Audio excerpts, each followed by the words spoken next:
Assalamualaikum warahmatullahi wabarakatuh. Pembelajaran daring hari Senin 26 Juli 2021.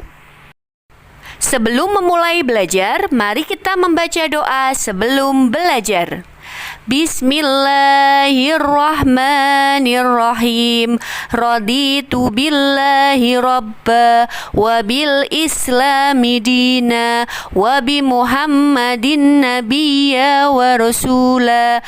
Rabbi zidni ilma warzuqni fahma.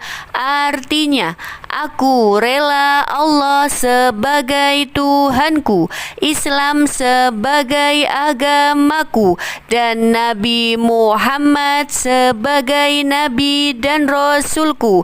Ya Allah, tambahkanlah kepadaku ilmu dan berikanlah kepadaku kepahaman. Amin. Nah, sekarang anak-anak kelas 4 mempersiapkan buku dan alat tulisnya ya. Yang pertama, anak-anak persiapkan buku paket tema 1, indahnya kebersamaan. Kemudian persiapkan buku tulis tematik dan alat tulisnya ya anak-anak. Hari ini kita belajar di tema 1, indahnya kebersamaan. Subtema 1, keberagaman budaya bangsaku. Dengan materi pembelajaran yaitu gagasan pokok dan gagasan pendukung. Siap ya anak-anak? Anak-anak kelas 4, setiap bacaan biasanya terdiri atas beberapa paragraf. Setiap paragraf memiliki gagasan pokok yang didukung oleh gagasan pendukung. Coba anak-anak, siapa yang tahu apa itu gagasan pokok? Gagasan pokok adalah topik yang dibahas pada suatu teks atau inti dari sebuah paragraf. Gagasan pokok disebut juga dengan gagasan utama atau ide pokok ataupun pikiran utama. Semuanya sama ya anak-anak. Lalu, letak gagasan pokok ada di mana ya? Nah, letak gagasan pokok bisa ditemukan pada kalimat utama yang bisa terletak di awal paragraf atau di akhir paragraf, atau pula bisa di awal dan di akhir paragraf. Jenis-jenis paragraf ada 3. Yang pertama, paragraf deduktif. Paragraf deduktif adalah paragraf yang kalimat atau gagasan utamanya terletak di awal paragraf. Yang kedua adalah paragraf induktif. Paragraf induktif adalah paragraf yang kalimat atau gagasan utamanya terletak di akhir paragraf. Dan yang ketiga adalah paragraf campuran. Paragraf campuran adalah paragraf yang kalimat utamanya terletak di 2 bagian, yaitu di bagian awal dan di bagian akhir paragraf. Tadi sudah belajar tentang gagasan pokok, sekarang kita belajar tentang gagasan pendukung. Ada yang tahu apa itu gagasan pendukung? Gagasan pendukung adalah informasi tambahan pada suatu teks atau penjelasan dari gagasan pokok. Gagasan pendukung disebut juga dengan gagasan penjelas. Lalu, di mana ya letak gagasan pendukung itu? Gagasan pendukung terletak pada kalimat penjelas, atau lebih mudahnya, jika kalian sudah menemukan gagasan pokok, maka kalimat yang lain termasuk gagasan pendukung atau gagasan penjelas. Nah, sekarang bagaimana caranya kita mencari atau menemukan gagasan pokok dan gagasan pendukung? Yang pertama, kalian harus membaca teks dengan teliti. Yang kedua, cermati kalimat pertama hingga akhir pada setiap paragraf. Dan yang ketiga, temukan kalimat utama dan kalimat penjelas dalam suatu paragraf. Gagasan pokok dan gagasan pendukung yang telah ditemukan dapat disajikan menjadi peta pikiran. Ada yang tahu apa itu peta pikiran? Peta pikiran merupakan cara menuangkan informasi yang diperoleh ke dalam bentuk diagram. Berikut ini adalah contoh peta pikiran. Agar lebih jelas, kita berlatih soal ya anak-anak kelas 4. Contoh mencari gagasan pokok dan gagasan pendukung. Disimak ya anak-anak. Pekan Budaya Nusantara.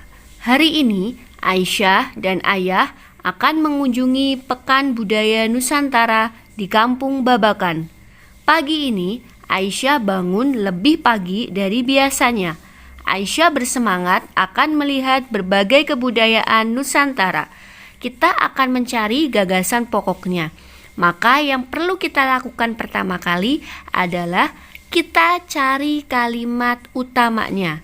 Nah, dalam cerita ini, kalimat utamanya ada di awal paragraf, yaitu hari ini Aisyah dan Ayah akan mengunjungi Pekan Budaya Nusantara di Kampung Babakan.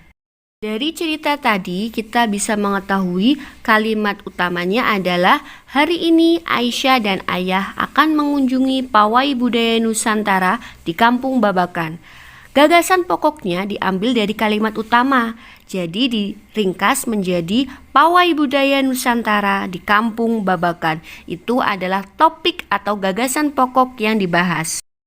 Sehingga dalam cerita itu kita dapat menyimpulkan gagasan pokoknya adalah Pawai Budaya Nusantara di Kampung Babakan. Dan gagasan pendukungnya ada dua. Gagasan pendukung yang pertama, pagi ini Aisyah bangun lebih pagi dari biasanya. Dan gagasan pendukung yang kedua, Aisyah bersemangat akan melihat berbagai kebudayaan Nusantara. Gagasan pendukung adalah penjelasan dari gagasan pokok ya anak-anak. Sekarang waktunya anak-anak kelas 4 menulis di buku tulis tematik.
Tugas hari ini, anak soleh dan soleha kelas 4 membaca sebuah teks di halaman 2 di paragraf ketiga. Anak-anak baca ya dengan teliti. Setelah selesai membaca, anak-anak mencari gagasan pokok dan gagasan pendukungnya. Nah, dibuat dalam bentuk peta pikiran seperti contoh di halaman 4. Kerjakannya di buku tulis tematik ya anak-anak, tidak boleh di buku paket. Tugas dikerjakan, kemudian difoto dan kirimkan ke grup WhatsApp kelas. Tugas maksimal dikumpulkan pukul 13.00. Ustadzah tunggu ya anak-anak, semangat! Demikianlah pembelajaran pada hari ini. Semoga dapat memahami materi hari ini ya anak-anak. Sebelum pembelajaran hari ini ditutup, mari kita bersama-sama membaca doa kafaratul majlis. Subhanakallahumma wa bihamdika asyhadu an la ilaha illa anta astaghfiruka wa atubu ilaik. Amin amin ya robbal alamin. Wabillahi taufik wal hidayah. Wassalamualaikum warahmatullahi wabarakatuh.